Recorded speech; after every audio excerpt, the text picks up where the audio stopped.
আজকে আমি শুধু আপনাদেরকে দেখানোর চেষ্টা করব কিভাবে আপনি এনহ্যান্সড সেভ ব্রাউজিং চালু করবেন। আপনি যদি এনহ্যান্সড সেভ ব্রাউজিং সম্পর্কে বিস্তারিত জানতে চান তাহলে এর উপরে আমার একটা 3 মিনিটের ভিডিও বানানো আছে। ওই ভিডিওর লিংক এই ভিডিও ডেসক্রিপশনে দেওয়া থাকবে, সেই ভিডিওটা আপনি দেখতে পারেন। তো চলেন কিভাবে আপনি এনহ্যান্সড সেভ ব্রাউজিংটা চালু করবেন সেটা দেখানোর চেষ্টা করি। আমরা যখন আমাদের ওয়াইটি স্টুডিওর নোটিফিকেশনে যাচ্ছি তখন ঠিক এরকম একটা মেসেজ আমরা দেখতে পাচ্ছি, তাই না? এর উপরে যখন ক্লিক করছি, একটু ওয়েট করেন, তখন ঠিক এরকম একটা পেজ আসছে। এই সম্পর্কে আমার একটা ভিডিও অলরেডি বানানো আছে ভাই, ওই ভিডিওর লিঙ্ক এই ভিডিও ডেসক্রিপশনে দেওয়া থাকবে। যে ভিডিওটা আমি কিছুক্ষণ আগে বলে আসলাম ওই একই ভিডিও। এবার এখানে লক্ষ্য করুন ম্যানেজ এনহ্যান্সড সেভ ব্রাউজিং লেখা আছে, এর উপরে আপনি ক্লিক করবেন।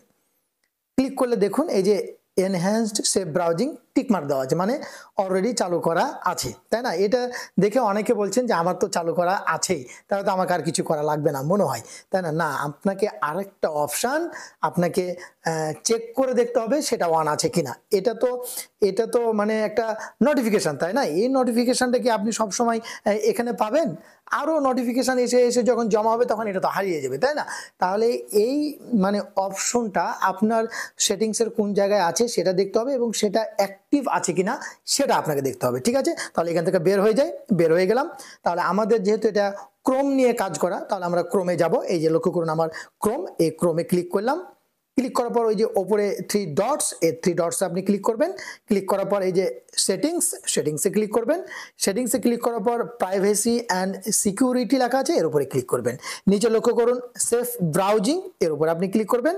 এবার লক্ষ্য করুন নো প্রটেকশনের এখানে কিন্তু এই মানে সবুজটা মানে ফিল আপ করা আছে, এর মানে এইটা সিলেক্ট করা আছে। অনেক সময় এটা সিলেক্ট করা থাকতে পারে। এই দুটার মধ্যে যেটাই সিলেক্ট করা থাকুক না কেন, আপনার মানে যে এনহ্যান্স সেভ ব্রাউজিং এর কথা বলছি সেটা সিলেক্ট করা হয়নি। ওপরে লক্ষ্য করুন এই যে এনহ্যান্সড প্রটেকশন লেখা আছে, এর উপরে আপনাকে ক্লিক করতে হবে। এইটা পড়লে আপনি বুঝতে পারবেন যে এটা হলো ওই যে আমরা যে এনহ্যান্সড সেভ ব্রাউজিং করে এলাম ওইটাই হলো এই অপশান। তাহলে যদি দেখেন আপনার স্ট্যান্ডার্ড প্রটেকশনে এটা পূর্ণ করা আছে, আপনি এই এনহ্যান্সড প্রটেকশনে ক্লিক করবেন। তাহলে ওইটা দেখে যে মনে করছিলেন যে আমার মনে হয় অন করাই আছে, তাহলে কিন্তু আপনার এটা অন না করাও থাকতে পারে। তাহলে এই অপশনটা চেক করবেন, যদি এটা আনচেক হয়ে থাকে তাহলে এটা চেক করে দিবেন, মানে এরকম হয়ে থাকবে লাস্ট। এবার এখান থেকে আপনি বের হয়ে যাবেন, আপনার কাজ কমপ্লিট। আশা করি আপনি বুঝতে পেরেছেন যে এই এনহ্যান্সড সেভ ব্রাউজিংটা কিভাবে চালু করতে হয়।